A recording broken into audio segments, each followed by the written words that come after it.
ये BJP RSS वालों को अब मैं अच्छी तरह जानता हूं। इन पर थोड़ा सा दबाव डालो, थोड़ा सा धक्का मारो, डर के भाग जाते हैं ये लोग। जैसे उधर से ट्रंप ने एक इशारा किया, फोन उठाया, कहा मोदी जी क्या कर रहे हो, नरेंद्र सरेंडर, और जी हजूर करके नरेंद्र मोदी जी ने ट्रंप के इशारे का पालन किया।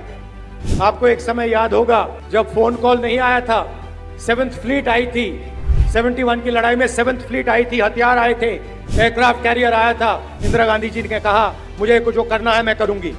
ये फर्क है, इनका कैरेक्टर है।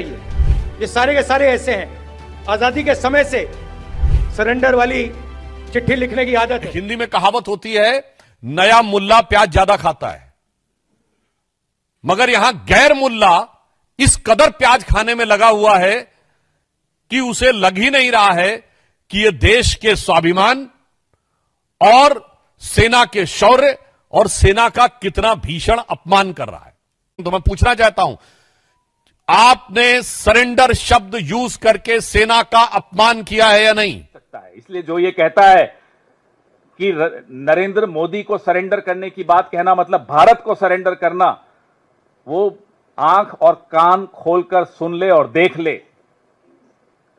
ये देश 140 करोड़ भारतवासियों का है, सबका उतना ही है जितना नरेंद्र मोदी का है। तो ये मत सोच लीजिएगा कि Narendra Modi is India and India is Narendra Modi. Narendra Modi प्रधानमंत्री हो सकते हैं, प्रधानमंत्री देश नहीं होता है। वो देश का प्रधानमंत्री हो सकता है, देश का सेवक हो सकता है, लेकिन भारत देश का नाम अलग अलग है। ये रैलियों का प्रेम चोपड़ा, हम ये पूछते हैं इनसे कि भाई रैलियों का प्रेम चोपड़ा डोनाल्ड ट्रंप के आगे क्यों रो पड़ा, क्यों नहीं जवाब देते? चलिए, डोनाल्ड ट्रंप को देने की हिम्मत नहीं है, हम सब आपसे सवाल पूछ रहे हैं, नहीं जवाब देंगे। सवाल पूछने वाला पाकिस्तान की भाषा में बात कर रहा है। सवाल पूछने वाला विपक्ष इस देश के टैक्स पेयर की बिहाफ पे, उसकी तरफ से, उसके मन की बात आप तक पहुंचा रहा है। यह सवाल इस देश के टैक्स पेयर के मन में है, जो आपके सैकड़ों विदेशी दौरों का पैसा देता है, जो हथियार जो आप खरीदते हैं उसका पैसा देता है। ये उसके मन के सवाल हैं कि सीज फायर किन शर्तों पर हुआ, क्यों दबाव में आए, क्यों पाकिस्तान की हाथ में आई गर्दन को छोड़ दिया, किससे डर गए। पिछले 11 साल से एक पिक्चर बना रहे थे अपने हीरो की, मुकद्दर का सिकंदर। पिक्चर बन गई, पिक्चर बनने के बाद जब निकल कर आई, वो निकली नरेंद्र का सरेंडर। मुकद्दर का सिकंदर तो पता नहीं कहां गया। और नरेंद्र का सरेंडर जो आप बार बार देखते हैं, भक्तों को अब जाकर दिख रहा है। कई भक्त अब बेचारे हताश भी हो गए, निराश भी हो गए, सोशल मीडिया से दूर भी हो गए, व्हाट्सएप में ग्रुप छोड़ रहे हैं। हमें समझ में आता है उनका दर्द। देखिए, बहादुरी जो होती है ना, इंसान के चरित्र में होती है। उसका कोई इंजेक्शन नहीं होता, कोई दवाई का डोज ले लिया, बूस्टर शॉट ले लिया, ये सब नहीं चलता। बहादुरी तो अगर है तो है, नहीं है तो नहीं है। तो ये भक्तों के सरेंडर में बहादुरी बिल्कुल नहीं दिखेगी। कायरता का इतिहास इनका अपना, खुद इनके संगठन का खुद। जब इतिहास ही कायरता का है और ऐसा व्यक्ति अगर देश की बागडोर संभालता है, तो देश का भविष्य खतरे में पड़ता है। वर्तमान में आपको सामने दिख रहा है। 10 मई की दोपहर को जब हमारी बहादुर सेना ने पाकिस्तान की गर्दन दबोच ली थी, हावी हो गई थी, अचानक फोन आता है ट्रंप साहब का, जैसा भी आपने राहुल जी को सुना। और फोन आकर बोला जाता है, नरेंद्र जी सरेंडर कर लीजिए। कड़क आवाज में बोला होगा, ये हमें पूरा भरोसा है। और यहां से भाई साहब जो हैं मिमियाते हुए सरेंडर कर गए। एक बार में निर्णय हो जाता कश्मीर का भी, पाकिस्तान घुटनों पर था, घुटनों से भी आगे हो जाता और ज्यादा पूरा नतमस्तक हो जाता, लेकिन फोन आ गया। और साहब को जब वहां से फोन आ जाए तो आप समझ सकते हैं कि हम तो वो सोच रहे हैं कि उनकी बॉडी लैंग्वेज, क्योंकि आजकल सोशल मीडिया पे बॉडी लैंग्वेज एक्सपर्ट्स भी बहुत हैं, उस वक्त बॉडी लैंग्वेज क्या रही होगी जब डोनाल्ड ट्रंप का फोन आया हो। पिछले 22 दिनों में अमेरिकी राष्ट्रपति 11-12 बार, अब तो हमने गिनना बंद कर दिया, लेकिन 11 बार से भी ऊपर, 1 दर्जन समझ लीजिए बार कह चुके हैं कि मैंने व्यापार की धमकी देकर सीज फायर करवाया।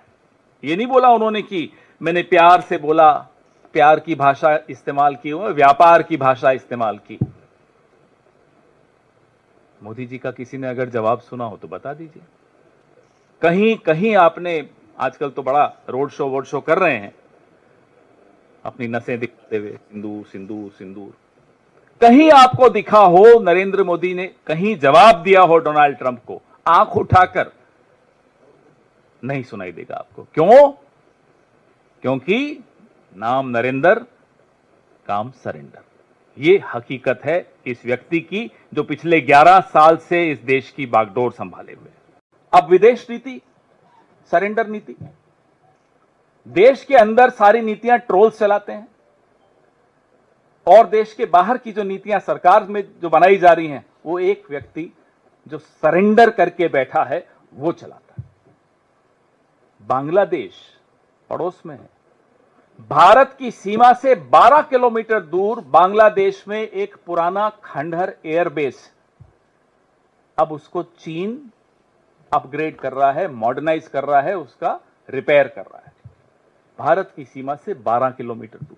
ये अभी इसी हफ्ते की डेवलपमेंट, ये अभी 2-3 दिन पहले की खबर। ये विदेश नीति आपकी है कि संकट की घड़ी में एक भी देश, मैं दोहराता हूं, एक भी देश आपकी सुर में सुर मिलाकर पाकिस्तान को आतंकी देश नहीं करार कर पाया। आप नहीं कर पाए। जब ऑपरेशन सिंदूर आपने लॉन्च किया, एक भी देश, मैं फिर दोहरा रहा हूं, एक भी देश आपके साथ नहीं खड़ा था। वहां तुर्की खड़ा था, चीन खड़ा था, अजरबैजान खड़ा था, लगातार प्रस्ताव आ रहे थे। ऑपरेशन सिंदूर के पश्चात कुवैत ने वीजा रेस्ट्रिक्शन हटा दी पाकिस्तान पर से। कुवैत में 21% आबादी भारतीयों की है। कुवैत का जो लेबर फोर्स है, श्रमिक जो हैं, 30% श्रमिक कुवैत के भारत के हैं। अब ऑपरेशन सिंदूर के बाद डोनाल्ड ट्रंप ने जब भारत और पाकिस्तान को हाइफनेट कर दिया, उसके बाद कुवैत और पाकिस्तान एमओयू साइन कर रहा है लेबर पे, श्रमिकों पे। ये हमारे यहां के श्रमिकों की हालत होने वाली है। यह है सरेंडर नीति। इसीलिए कहते हैं नाम नरेंद्र, काम सरेंडर। हमें बोलने में अच्छा नहीं लगता है, देश के प्रधानमंत्री हैं, लेकिन अगर देश का प्रधानमंत्री कायर निकले, बहादुर सेना, बहादुर देश, पूरा विपक्ष आपके पीछे खड़ा था, आप घुटनों पर आ गए, अमेरिका के दबाव से आ गए। सेना हतप्रभ, देश हतप्रभ, विश्व हतप्रभ, विपक्ष हतप्रभ, मीडिया हैरान, लेकिन साहब सरेंडर। इसीलिए कहते हैं नाम नरेंद्र, काम सरेंडर। 1 महीना हुआ से ज्यादा ही हो गया, हम लगातार ये सवाल पूछ रहे हैं साहब, देश के आत्मसम्मान के साथ ये सौदा क्यों? हम पूछ रहे हैं पहलगाम के आतंकियों का क्या हुआ? हम पूछ रहे हैं सीजफायर किन शर्तों पर हुआ? हम पूछ रहे हैं कहां है हाफिज सईद, अजहर मसूद, दाऊद इब्राहिम, अनेक ऐसे आतंकी, पहलगाम के आतंकी। पहले ये वही ग्रुप है, एजेंसियों की द्वारा जो जानकारी मिलती रहती है हम सबको, आप सबको, ये वही ग्रुप है जो पहले ऐसे कई आतंकी हमले 4 बार तो कर ही चुका है। पुंछ में, गांडरबल में और भी कई जगह, गुलमर्ग में।